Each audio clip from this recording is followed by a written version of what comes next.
So welcome everyone. Thank you so much for joining us. Today we have Josh Wayne, who is a forager, speaking on his experiences with foraging for mushrooms and other wild foods. So if Josh, you could just briefly introduce yourself, that would be wonderful.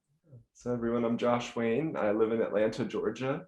And, I'm really very passionate about the work that Colin Campbell has done in his book Whole. And, that really encouraged me to seek a holistic well-being path. So I have a master's of public health, a master's of social work. Initially, I was interested in mental health. And, then I started to realize that it is really all connected, our mental well-being, our physical well-being.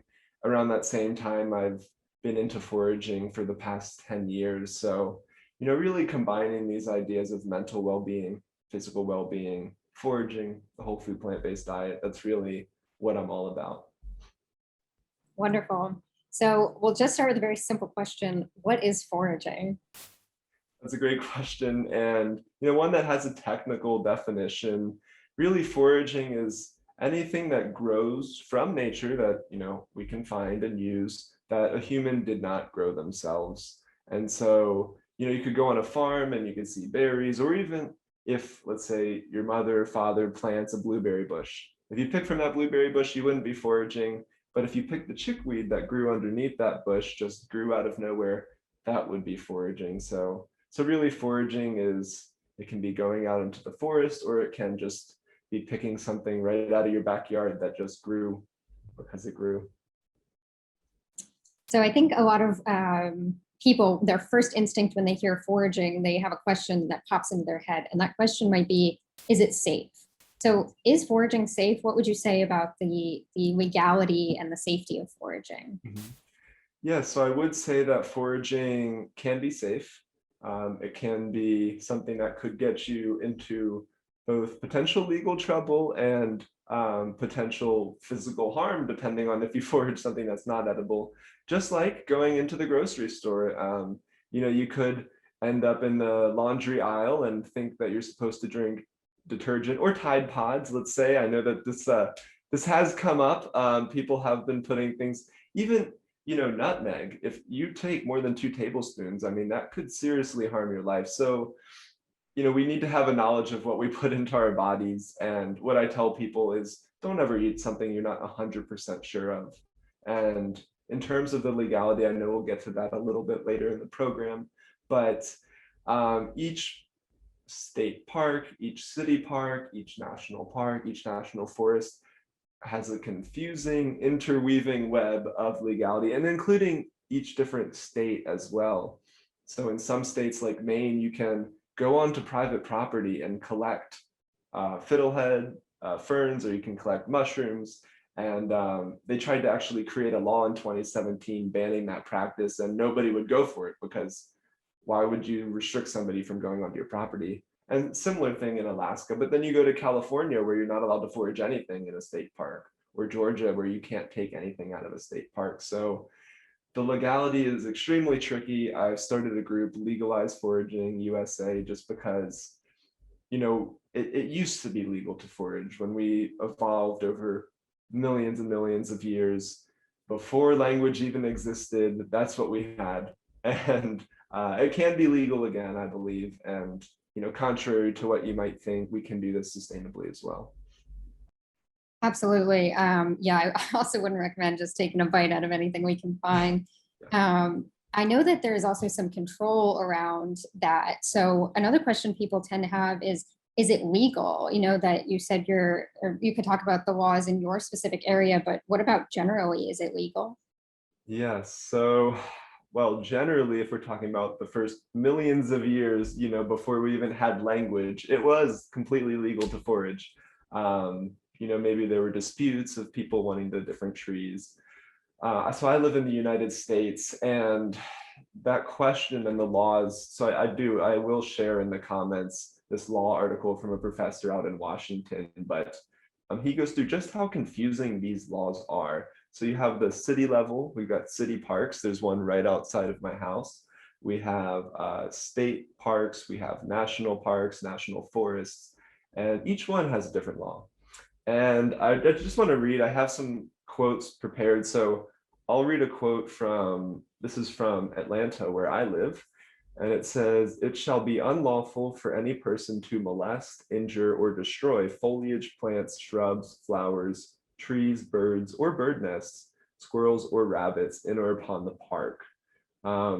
Also, another law in there is that you are not allowed to sit on or climb on trees. It's equally illegal to climb on a tree. And I have seen some children doing that. Nobody has been arrested for tree climbing. But I will say in this one, they did not mention mushrooms. And it is also interesting.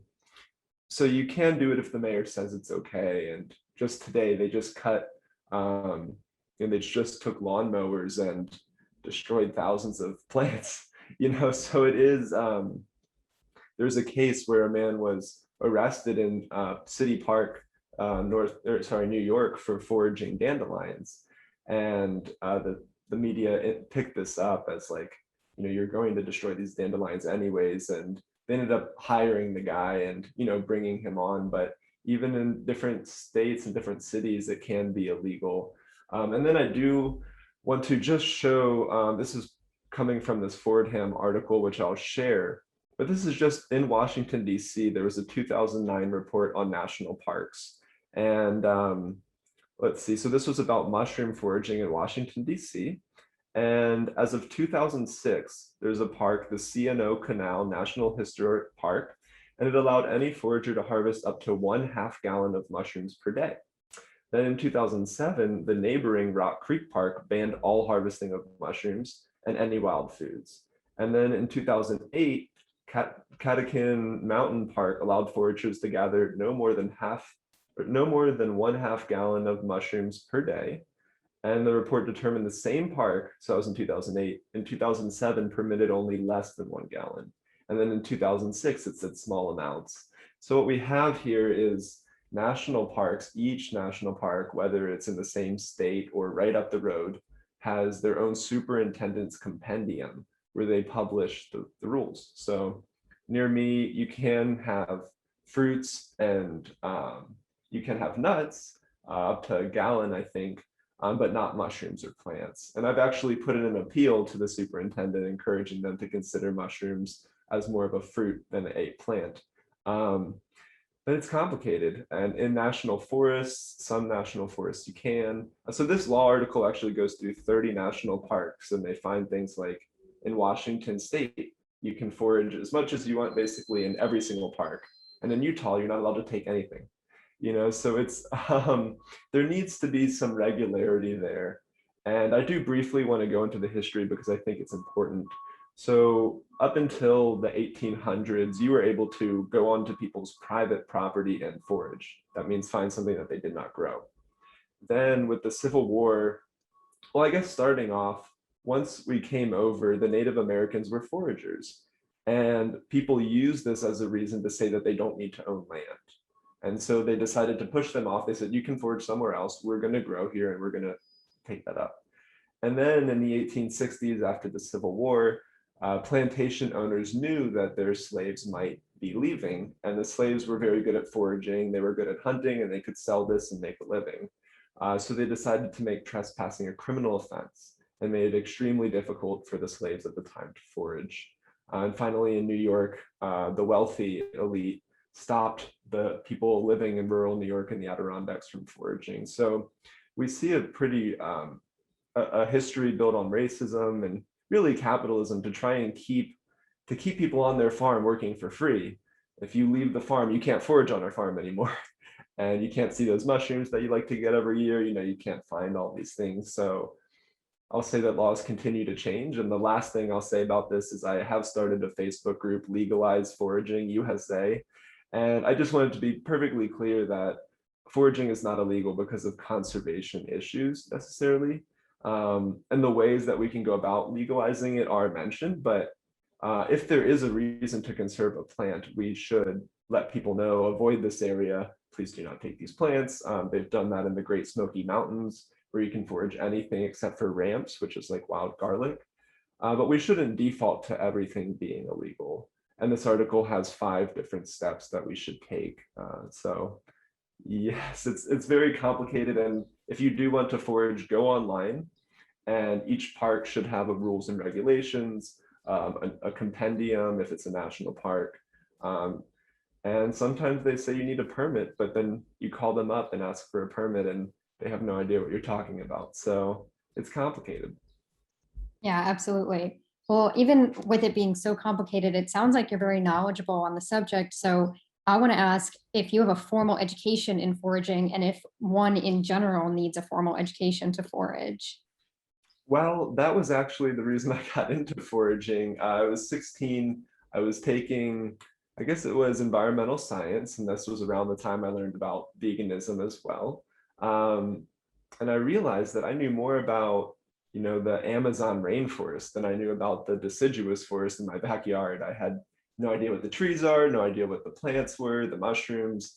I mean, none of nature did not make sense to me. So I started my education there with getting an identification guide.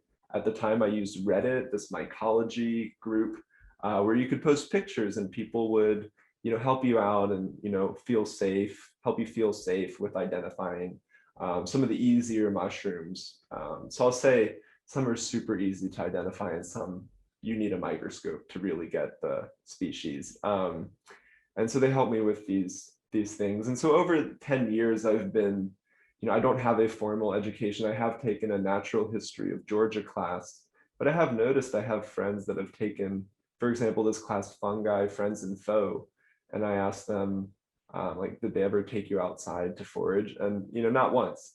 They talked about the fungi growing on agricultural crops, but rarely are there classes, at least in my area, that you can get this formal education on foraging. So currently no formal education, but I have consumed around 70 different species of mushrooms just in Georgia. So I feel like that's kind of my qualifications. So That's amazing. So you mentioned multiple times mushrooms. I was going to ask, what do you forage for? Do you forage for anything else other than mushrooms? yeah, so I think it also came about as a teen, like wanting to know how could we exist in this world without money? How did our ancestors survive without paying for somebody to grow something? And so it started with mushrooms, but I have learned about the plants and the berries. And really at this point, I know about the trees, I know about the vines, about like recently, let's say in the past week, I've been eating service berries, which if you haven't heard of service berries, they're probably my favorite fruit right now. They're kind of like blueberries, but they don't even have that tartness to them. They're just sweet and delicious. I've foraged mulberries recently. You just shake a tree and you can get a whole container full of mulberries if you, find the right area. So those are really fun to do, especially mushrooms need rain and moisture. And so if it doesn't rain, I've got to find something else. We also have greenbrier, the green shoots that come up are edible. And so really anything and everything. Yes.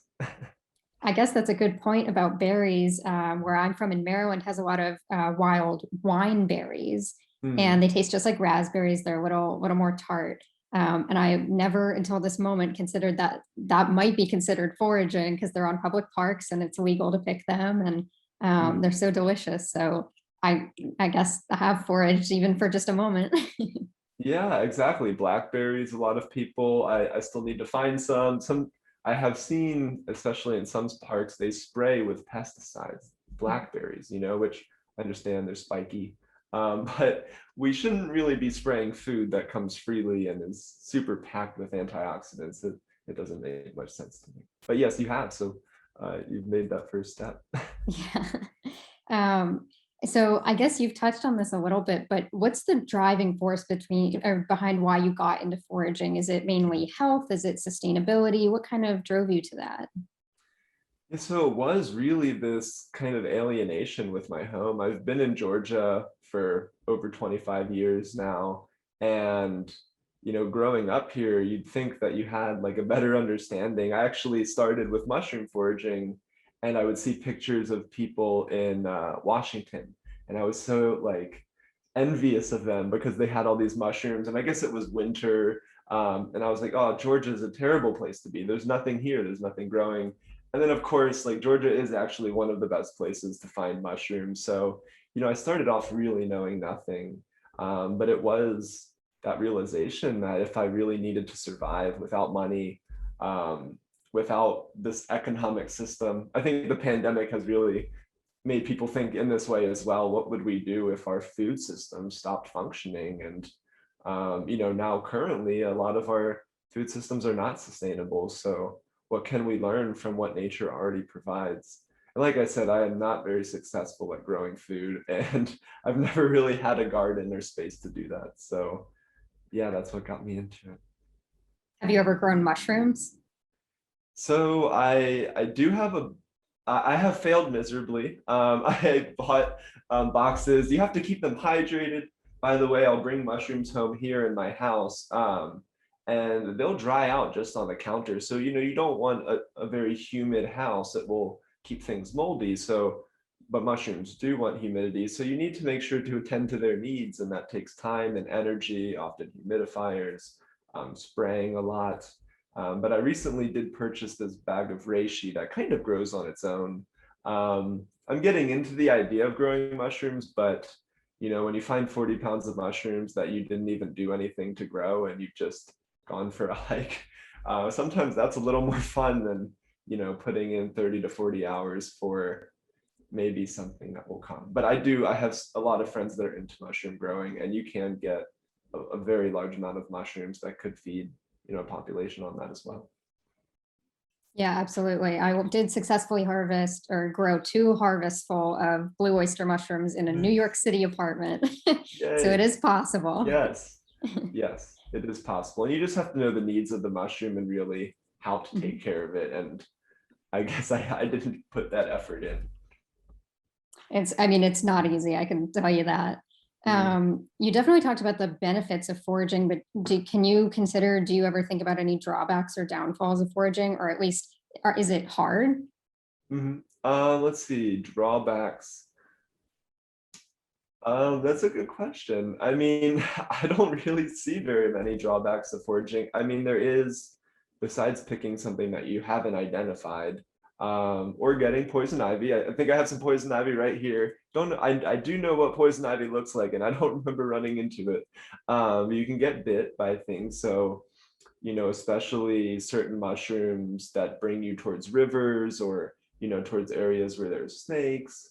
You really do want to have an awareness, and you don't want to be on your phone texting somebody walking through the woods. A lot of the times with these venomous snakes, they're not out to attack you, but if you step on one, then that could be an issue. So, I mean, the downsides, like people will constantly talk about the sustainability. If everyone in Atlanta, Georgia started foraging tomorrow, that might be difficult to maintain. I doubt that will happen. And the neighbors around me have told me that it's not going to happen.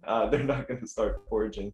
But, the downsides, there are potential downsides, I suppose, but I think there's a lot of upsides too that I really enjoy. Great. So you might get this question a lot, or you might just experience it. What's the most common reaction that you get when you tell people you're a forager? You say your neighbors aren't going to start foraging, so I'm sure you've run into people and encourage them to try, but what reaction do you get as a forager?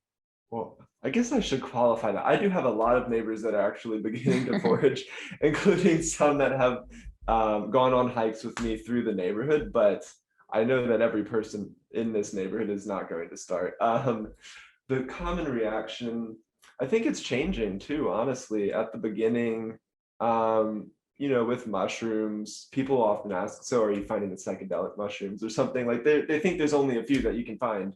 Like those are a lot harder to find. There's a lot easier ones that just pop up everywhere. But oftentimes it depends on the nationality as well. I mean, I meet a lot of friends now here in Atlanta from Europe and Scandinavia, and they tell me their families grew up foraging. I mean, a lot of people are like, my grandmother would always go out foraging for mushrooms, and every single weekend they'd be going foraging. And I've been getting a lot more of that.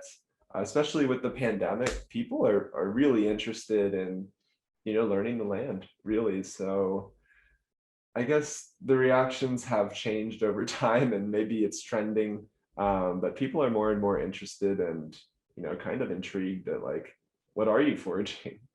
Really. Yeah, absolutely.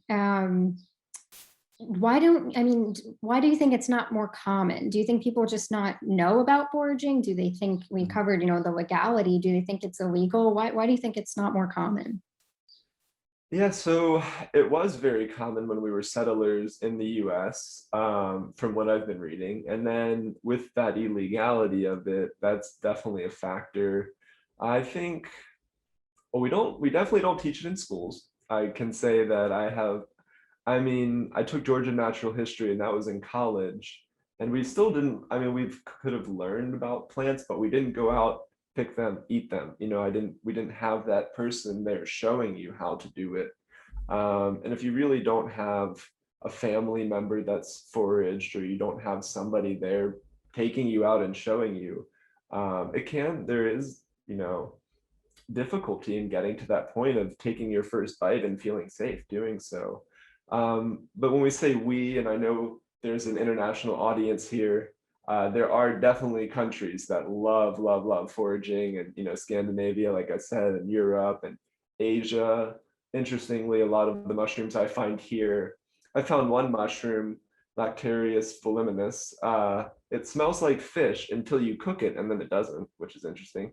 And it's the most commonly consumed mushroom in Nepal, which is interesting.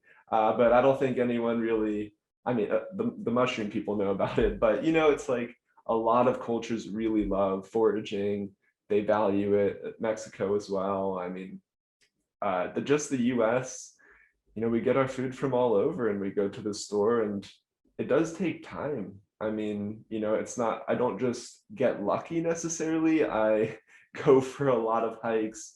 I go bike around town. You have to walk a lot and be outside a lot. And if you don't have that time, you're working 40, 60 hours a week. It can be difficult.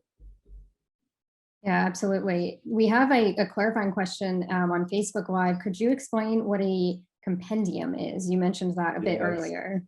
Yeah, so basically every superintendent of a national park in the US, each year, the goal is that, sometimes there are plants that you really shouldn't eat because they're endangered and they're struggling. And then maybe in a few years, their numbers will go up, and then it will be more okay to use them, I think.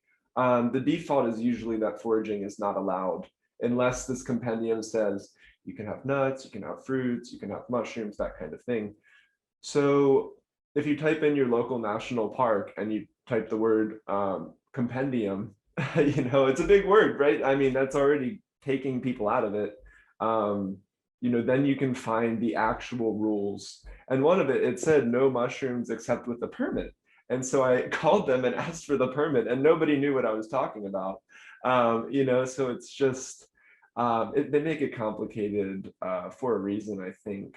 And I'd like to be part of that change to make it easier to understand. So that the compendium has to do with national parks. National park. There's just so many different things. National park units, I guess you might call it. But so look for that. Yeah, definitely. It sounds like, of course, depending on the area, I think, like you said, they might intentionally make it difficult, but it's not impossible. Mm-hmm. And then, so this law article argues, instead of the default being everything's illegal unless we say so, the default can be everything is legal to forage, but if there is something that needs to be protected, or there is a good reason to not forage something, then let people know that. But there's not really good evidence that somebody taking a few mushrooms for themselves will, inhibit the mushrooms from coming back, because they live underground, and the mushrooms that you see are the fruit of the mushroom. So they should have a reason for telling you not to eat it. That's the thought. Yeah. So for you, is foraging more of a necessity or a hobby or a social activity? I know we talked about how you got into it, but how do you view it now? I'd say it's a need. I don't say that lightly. I believe that we should be very cautious about what we believe is the need, but recent research on the gut microbiomes of our ancestors shows it was way more diverse than what we're doing now. And if we're in the health field and we really care about gut health, we can't keep eating the same 20 species of plants, and like I said, I've had 70 different species of mushrooms just in Georgia. I've had, maybe 100 to 200 different species between mushrooms and plants that have grown in this area, and that contributes to the variety in my diet. I mean, it's not the only way I get food. I mostly do go to the store and live like a normal human being in these modern times, but I'd say beyond that, it helps me understand, nature and what's going on. If there's a drought, I'm connected to that. If there's, a big rain, I now get excited, but also I understand if there's a huge flood that can cause issues. And so I think as more people get into foraging, we'll also understand our impact on the environment. And I just love that I can find, a large amount of food without needing to cut down trees, apply fertilizer, weed, which, we can go into the word, what is a weed? But, there's something wonderful about connecting with the earth and taking something that just comes out of nowhere. So yeah, it's a need for me. When was the last time you bought any kind of mushroom from a grocery store? Yeah, so I personally try not to buy mushrooms from grocery stores. We do have a CSA that's really wonderful, community supported agriculture, and they do put mushrooms in the farm share. But I personally don't buy them from the store. I like to see how much money they're selling them for, because I found some morels that they're now selling in Whole Foods for $50 a pound. And they're not looking too hot on that shelf, sadly, because they do go bad. And I see the chanterelles, they should sell for $30 a pound, and these hedgehog mushrooms. So they are quite expensive. And anyways, I've been able to store mushrooms. I guess that's another question coming up. And I've been able to have a pretty steady supply, so I don't really buy mushrooms. Yeah. That's great. I think like the local, as much as you can do on your own and create your own food system and be self-sufficient is amazing. And that is a question that we have coming up. So I want to know how you store and prepare the foods that you forage. Mm-hmm. Yeah, absolutely. So, I mean, I try not to take more than I can handle, first of all. You don't need to take every single mushroom in the forest. However, in this recent case, there was about 40 pounds of chicken of the woods that came up. And this was right before a tornado came through. And I do happen to know that these mushrooms get soaked and, full of insects. And where I live, there's not a lot of animals that would eat these things. There's no deer in the city. They probably wouldn't make it all the way here with all the cars. So there's really not a lot that depends on these mushrooms, and they just kind of decompose if you don't take them. So aside from giving them to friends, I think probably 10 to 15 people got to enjoy this mushroom. We recently learned how to can. So this is a chicken of the woods mushroom. You can see the chicken there. I mean, it looks like chicken. I mean, it's just phenomenal. And this is in vinegar. The reason we do the chicken of the woods in vinegar and make it pickled is that it keeps that texture. I actually have dried some out. It doesn't stay as good.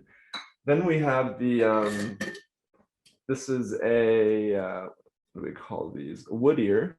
So these are really common in Asian cooking. Here's another one. Let's see. So when you add this to water, it will just balloon up. A nice thing is they add it to sweet and sour soups, but because it is completely dry, it absorbs flavor a lot. So anyways, this one can just, like, this was the one I was thinking about. If I just put it on my counter, it will completely dry out. And then we have these reishi mushrooms, which you might have seen these going for, little tinctures. They sell them for like $50 a tincture.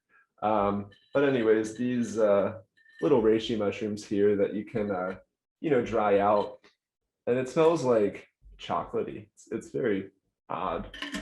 So yeah, I'd say each mushroom kind of has its own consistency. Maybe you freeze some, maybe you cook some, but ideally I give them away or cook what I can. And if really, like, you find 40 pounds, you've got to find a way to store them and, share them with the community. Yeah, definitely. I know that you have an article on this and you mentioned chicken of the woods. Are there any specific mushrooms that are really good meat substitutes? Mhm. Yes, so chicken of the woods, of course, is one of them. And I mentioned how the very young ones are more like a scallopy. I mean, they're just more malleable. And as they get older, they get a little tougher and, more like chicken, where you're like, this is kind of dry and need some flavor to it. Um, and then I mean, the thing is, mushrooms have a different cellular structure than plants. They use chitin instead of cell walls. So a lot of them do have that kind of consistency in general. Ones that were not in my article, which some people have said, why is that not there? Lobster mushrooms is a type of rusula that gets parasitized and it turns orange. I have not had it, so I didn't want to write about it. Some people say it does taste like lobster, others not. And then there is a beefsteak mushroom. This mushroom, Hepatica fistulina, you cut it and it turns red and looks literally like deli meat. And it has like a lemony kind of consistency. And while they do say to cook most mushrooms, this one people do consume raw. I got to try it for the first time last year and was really blown away. And so lion's mane, we make a great crab cake out of that. Hen of the woods is the closest thing I've had to like a lobster bisque. I mean, it's just, they do have that seafoody like consistency. And of course, there's oyster mushrooms. And then finally, another one, shrimp of the woods, which is basically a mushroom that was going to go up, but then aborted and it's called aborted entoloma. And it kind of looks like shrimp. I tried really hard to find it last year and couldn't do it, but I'd love to try that one as well. So I'd say more often than not, they can replace it. And by replace, I don't mean the exact same nutrient profile. People are like, well, where's there's no cholesterol, there's no, cancer causing compounds that I know of. In fact, usually it's the other way with mushrooms. So it's not a perfect replacement. If you want the heart disease, diabetes, and cancer, you should eat the animal products, but you'll be missing out on those if that's what you're wanting in the mushrooms. That's a good point. Yeah. So you mentioned, I guess, like sharing these with friends and family. I have a couple of questions on that. So the first of which is just how much, and I know it's hard to quantify, but how much is responsible to forage? You said that you have found up to 40 pounds of something. Yep. And you also mentioned that if we all go out and forage 40 pounds, it might not be the most sustainable practice. So how much is responsible to forage while maintaining the integrity of the natural landscape and allowing for regrowth? I don't know, maybe for our audience and myself, how quickly do mushrooms repopulate? That's a good question. So it depends first off on, well, I kind of want to go to ancient culture because it's kind of interesting. A lot of the natives, sometimes the first time they see a plant or a mushroom, they kind of thank nature, they let it go, and they're excited for the bounty to come. So, it can be nice to have a little spirituality, a little gratitude around what's coming out of nature. And I do want to point out the differences between mushrooms and between plants. And with mushrooms specifically, generally you're eating the fruiting body. Mycelium is the living part of the mushroom. They'll say one of the biggest organisms in the US is a mushroom, and it's underground. But then they send off fruit once it's time, and those fruit will eventually just disintegrate and go back into the world. And so a lot of people in the mushrooming community will say, don't pick shame, I guess. But it's okay to pick mushrooms. Generally, if it's a place where people rely on mushrooms and people are actually going to use these mushrooms, then, you can leave them out there. But in this specific instance, the reason I got most of what I could is because we got about 3 to 4 inches of rain. And I knew specifically that these mushrooms would deteriorate into kind of an inedible crumble, and that there's no animals that will really consume these mushrooms in my area, at least. And so with plants, for example, you want to eat the actively living part of that. So if you like tubers, for example, if there's only 5 to 10 plants and you're going to take their roots and dig all of their roots up, and now there's no plants there, that wouldn't be the responsible thing to do. So Sam Thayer, who I really appreciate his work, He's got a book called Nature's Harvest or Forager's Harvest, Nature's Garden, 2 different books. He says, take around a third of the plants only if it's a very large area, like the plants are doing well in that area. Don't take more than a third, allow for the plants to repopulate. And, I think when you take the fruit, certain plants, you can take as much fruit as you want. The blackberries aren't going anywhere. The service berries, this is another point, is that when animals eat berries, normally they're passing off the seeds. That's a great thing. But there are so many people that live here that I can't pass off the seeds legally by using the facility somewhere. Like I use a toilet, and to my knowledge, that toilet is not going to grow service berries through that system. So that is one of the regrettable parts, is that eating berries and eating fruits, and I believe even spores of mushrooms can survive the stomach as a way to produce. I'm sad that I'm not able to contribute to spreading these service berries and everything, because we have sanitation systems to, keep our water safe and stuff like that. So I'd say each plant and each mushroom is a different story. If a mushroom is of least concern, it's very common. Like oyster mushrooms pop up all over the place. You'll have a hard time not finding them if you walk through the woods, in the winter. But I'll say that, certain plants, if you only see 1 or 2 of those plants and you want to eat the roots of that plant, I mean, you might think hard about that, and yeah, so in general, it just really depends on every single mushroom and every plant. And since you kind of brought up new people, I just want to say that anytime you have a new plant, a new mushroom, a new food, eat a tiny bit first and see how you feel, because you can have an allergic reaction to anything you've never had before, right? People have allergies to all kinds of things that most people consider edible. So just because something's edible doesn't mean that you should eat it raw. It doesn't mean that you should eat a lot of it.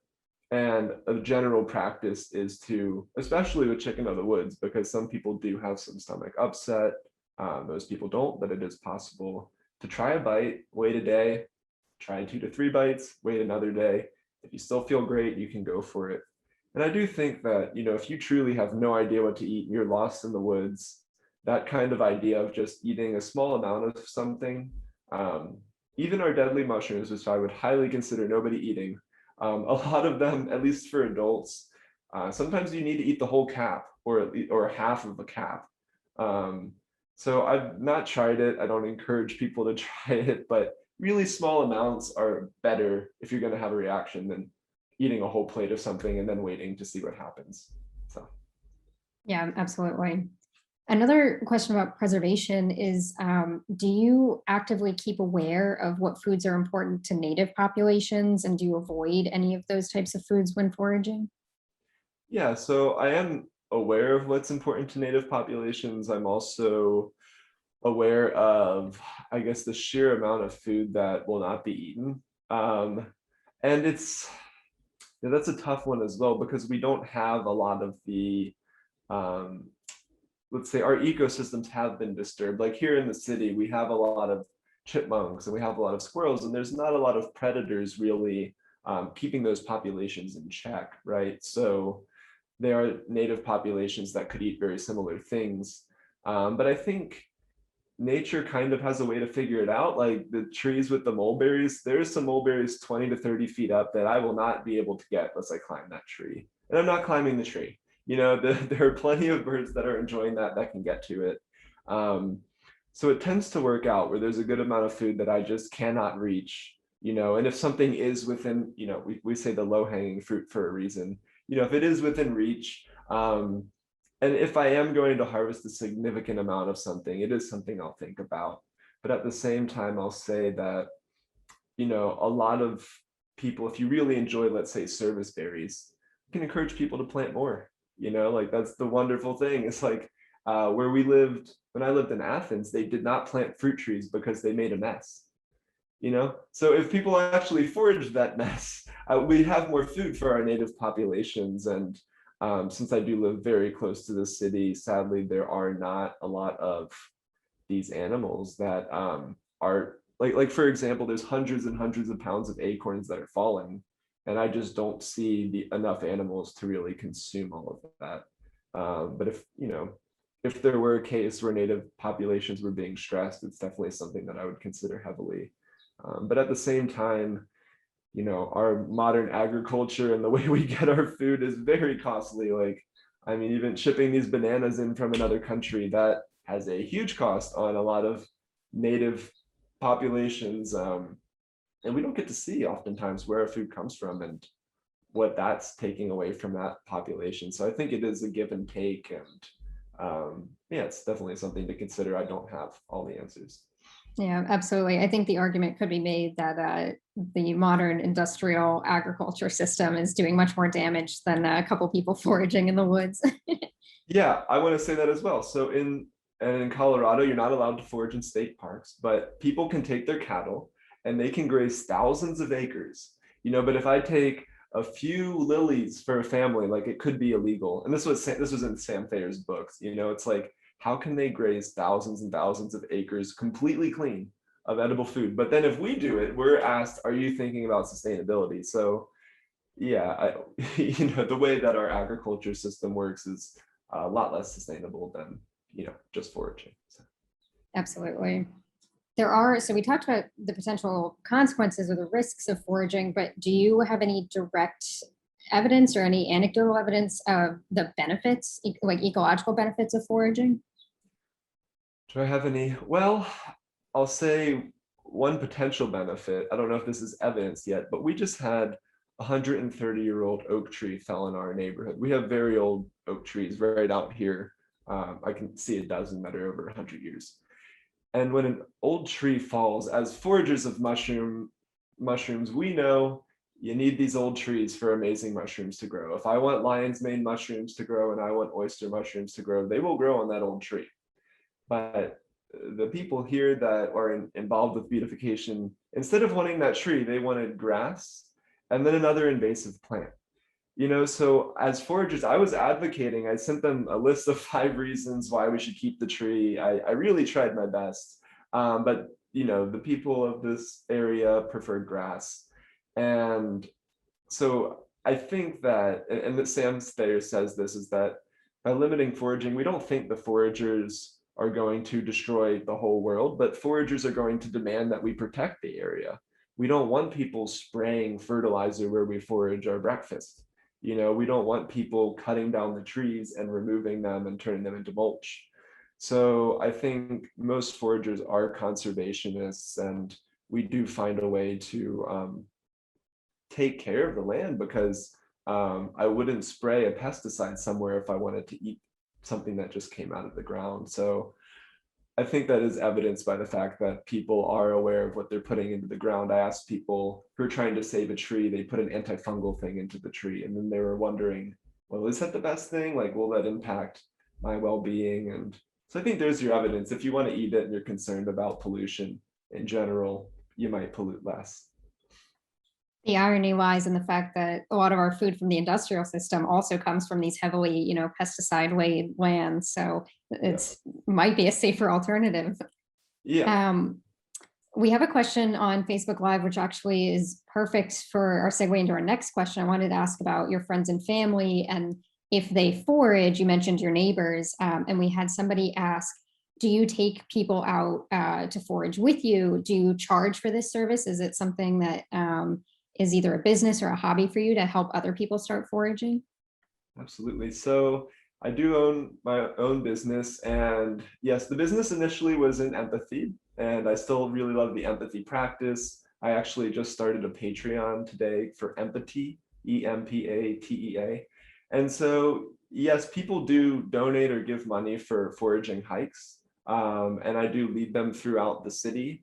I've contacted the city of Atlanta, and they've let me know there's no permits needed, which is very wonderful. It's every single place is different. I also go to people's houses, and some people want to know, like, what is this tree? What can I do with it? And what might I expect when these mushrooms come? And on the Patreon account, if people want to send me pictures of mushrooms and ask me to identify them, I'm happy to do that as well. So yeah, I'd like to make this my living. I like to, as us plant-based people know, I mean, I could spend 4 hours a day just making food, and you know, I don't see many restaurants serving whole food plant-based, let alone locally foraged whole food plant-based. So it takes time, it takes energy, and you know, I do have a lot of knowledge that I'm happy to share. So, but then again, if somebody is not able to afford the services, I want to make sure that it's available to everybody. I really hope now that schools are in session to work with more children.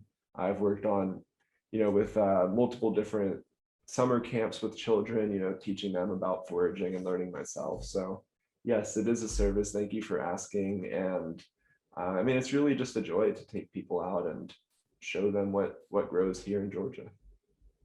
It must be really useful for beginners. And then we have a follow-up question to that as well from the live.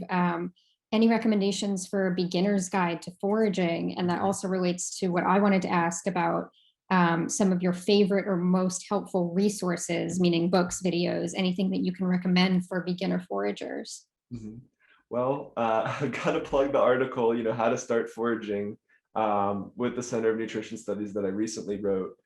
But I encourage a mix. There's, at least in certain states, there are extension offices where, you know, this is with the university system and people are happy to, you know, tell you what grows there. They're also able to test your soil, which is pretty cool if you're concerned maybe that there could be something in the soil that you wouldn't want to eat from. You could do a pretty cheap test to find that out. There also, my girlfriend's mother actually took a naturalist certification class, you know, at her local park. And then these Facebook groups, I mean, you know, we can say what we want about Facebook, but I use Georgia Mushrooming. There's 11,000 people on there. And then I also started Atlanta Mushrooming, which has about 450 people on there.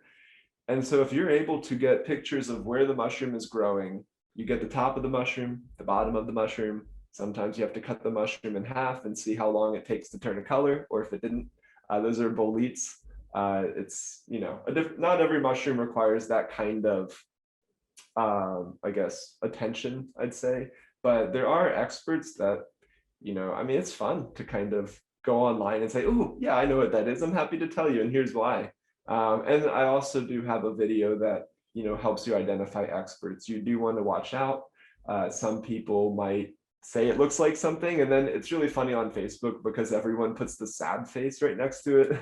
Like, that's not what it is. So look for that, like, just wait a while and for people to put the sad face, and then you'll see who really gets the amount of likes and loves and agrees and agrees. And you know, there are some people, I met this guy Alan Rockefeller, who's contributed nearly 2,000 identifications to this app, iNaturalist. And you know, there are people on Facebook that are in multiple different groups. It's all in the article, though. I'd say between Facebook groups, between your local groups, finding an expert in your area, or even a mushroom society, maybe master gardeners or plants, but there's someone that knows something in your area, and seek them out. And you know, reimburse them for their time so that they can continue to share this knowledge that's really not out there. Absolutely. Yeah, I think when it comes to Facebook comments, maybe it's the same theory as evidence-based research. A wider array of opinions is always good to take into account, and definitely do your research, but one answer is not necessarily always the correct one. So I can understand the need to wait for the sad faces. And like I've said, for beginners, there are books as well. I like Sam Thayer's work for plants. He has 2 different books that go each into 40 different plants. And by go into, I mean any possible lookalikes, where to find them, how to harvest them, the history of them. I mean, amazing book. So Sam Thayer. And then with mushrooms, get a local guide. I mean, make sure that the people are writing about your state, because there's nothing worse than finding a mushroom in the guide and like, that's it. And then it says it only grows in California and you're in Georgia. I mean, so I have one, mushrooms of the Southeast, you know, and start with certain ones are easier, like chanterelles, which are going to be coming out in the summer. I'm sure they're in most of the area here. There are a few things you need to keep in common. They do not have gills. They, underneath the mushroom, you know, on those portobellos where you can scoop the gill out if you wanted. You can't do that to a chanterelle. It's orange, smells like apricot. You know, that's a beginner mushroom that's really hard to mess up. Oyster mushrooms are the same way. And there are great articles online. I mean, if you just look up how to positively identify a mushroom, And then lastly, learn your land.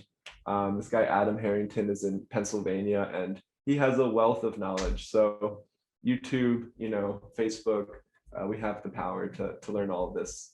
Yeah, and for free too. I mean, you really don't have to spend much money to learn how to do this. Yeah, absolutely.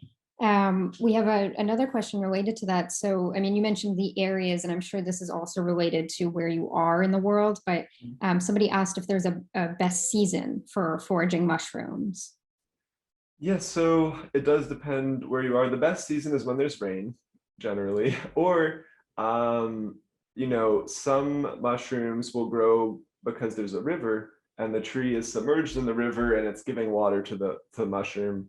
But so Georgia, like I'm saying, in Atlanta, one year I think we had nearly 70 inches of rain, which is, the southeast just gets dumped with rain. Whereas but each mushroom has its different season. So in Atlanta, every season there's a mushroom. This one I wanted to share is one of the most common. It's like turkey tail here. You might have seen it online or in stores for a ridiculous price. I guess you could make little tinctures, and it's used as an adjuvant therapy for breast cancer in Japan.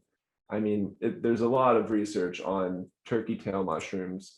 These are very common. You can see the back here, it's white, and it's got little pores, little circular pores that are kind of, that's indicative of this mushroom. And I will say, for the beginners, this idea of polypores, things without gills, tend to be safer. There's one polypore that you would not want to eat, in the US at least, but these are used in teas and things like that. But yeah, I'd say that, like the winter, for example, these are very common in the winter, whereas this one here where I am starts in like April. I think April 4th is when I found one. Last year this was a little later in the season, April 30th. And so because I'm in Georgia, I see the mushrooms go up, like morels, which is one of the most popular mushrooms that people seem to love. It only happens when the soil is about 54 degrees. And UGA monitors the soil, so I can like go online and see like, oh, the soil is 54 degrees right here, time to check it out. And it's only here for a few weeks, and it, because it gets warmer, slower up north, like you can almost see them go up. So each mushroom has its own season, I'd say, and you usually need rain. Guess that's the go-to, is just moisture. Yeah. I know you mentioned those 40 pounds that you found. Was that your greatest find or accomplishment in foraging? And if it wasn't, which one was?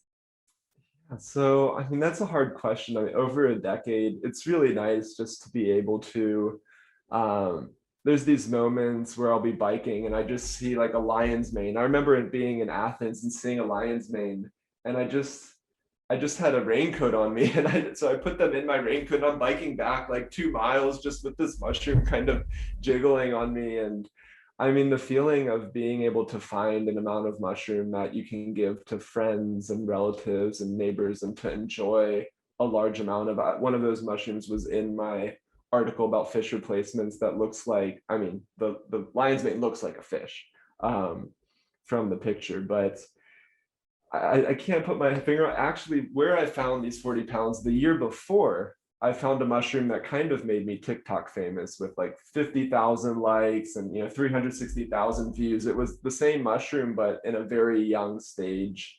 So I'd say that tree is very special to me. It's within a half a mile of my house, which is wonderful.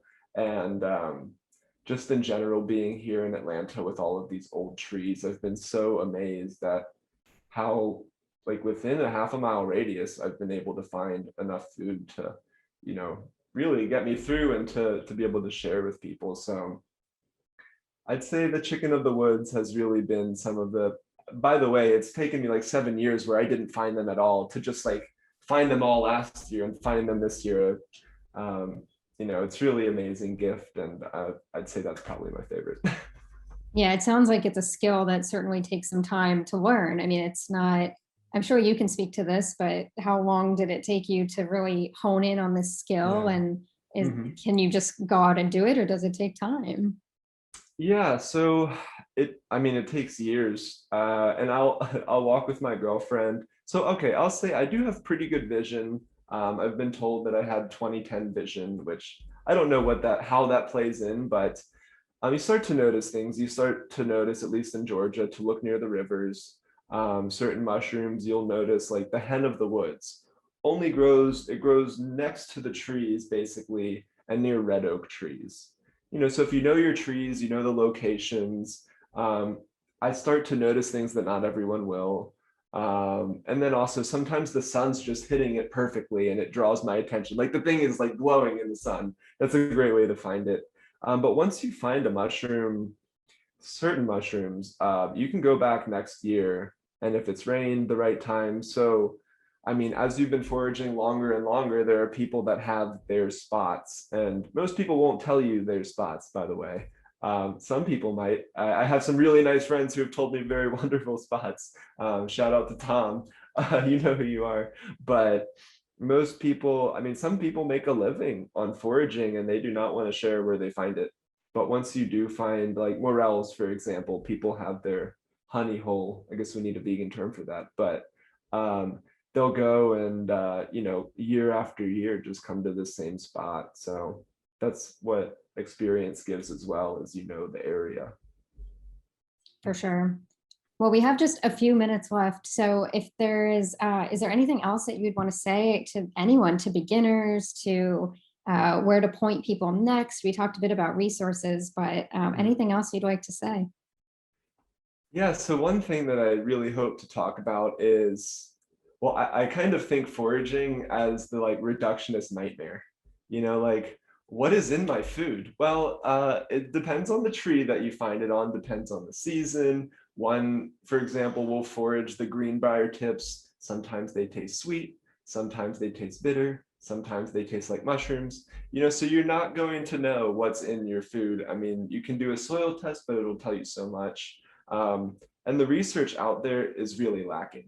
Like the medicinal benefits of a lot of the very common trees here. I mean, there's just not a lot of research. Most of the mushroom research I've seen is happening in Japan and Korea. And there's not necessarily a lot of funding to find these applications. And I will say to be cautious of buying like these tinctures and medicinal mushrooms, because they make a lot of money, they never go bad, and you're basically buying alcohol. And there is research on the benefits of that, but it's because they're going to make a lot of money. And there's not a lot of research on, if Josh takes this mushroom and I tear it off and put it in my mouth and chew it, how will he fare? I mean, that's usually not studied. So I encourage people who are interested in research, like if you can find a way to research these, that would be very exciting. But just know that, there's a lot of mushrooms that I found that are inedible or edibility unknown. It's so interesting that there's all this nature around us that we just have not explored. We're ready to go to space, we're ready to go to the bottom of the ocean, but we don't even know half the plants and mushrooms like in our backyard. So that fascination is helpful, and I do maintain that the more people that forage, the more we will have a consciousness of our environment, the more we'll care about sustainability. And please, connect on the food and sustainability group on the Center for Nutrition Studies. Post some pictures of what you're finding. I mean, if you find a cool mushroom, you can tag me, Josh Wayne. And you can always go on the Patreon and you could support me financially, but it's also fun to just see if I can identify the mushroom. And if I can't identify something, I will let you know. I will get you in contact with somebody who can. But yeah, that's it. But just to build this community and this consciousness of nature already grows a lot, and a lot of it's going to waste. And what can we do together to, really like save the planet, really? Well, I just want to thank the Center for Nutrition Studies, like Leanne Campbell and the Campbell family, and of course you as well. I mean, for taking an interest in foraging and in sustainability. I mean, it's so amazing to see what the Center for Nutrition Studies is doing. And please, everyone in the audience, support the nonprofits that are doing all of this work, whether it's financially feasible or not for us to do it. It's extremely important, and we can't do it without you. So thank you to Center for Nutrition Studies as well.